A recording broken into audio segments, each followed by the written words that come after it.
If you are elected president, would you still coach your son in football? I'd like to. I'll have to talk to the Secret Service about it. But I love, the thing about sports, yes, would you love your children to be successful? Absolutely, in whatever they do.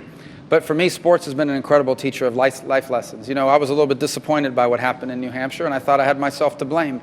And the lessons that I applied to that disappointment came from sports. I used to play defensive back. And I got beat from time to time on a pass play. You're going to if you're a cornerback. You got to put that behind you because you got another play coming up and you got to make up for it on the next play. I learned that lesson from athletics.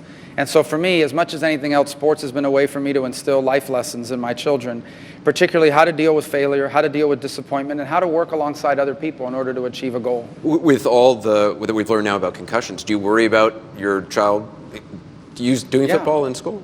Well, we try to make it as safe as we possibly can. Football has inherent danger, so does competitive stunt cheerleading. My daughter used to do that. So does driving a car to work and back. So there's risks inherent in a lot of activity. I ultimately think football is an incredible sport. It teaches lessons, life lessons that I think are valuable.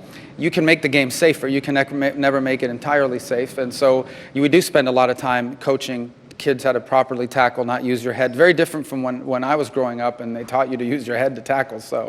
And the Democrats say that explains a lot about Marco Rubio, but it's not true. But my point is, it's a sport that brings with it some inherent danger, but so does life. And we try to make it as safe as possible. In Mason City, I was surprised you mentioned that you're colorblind.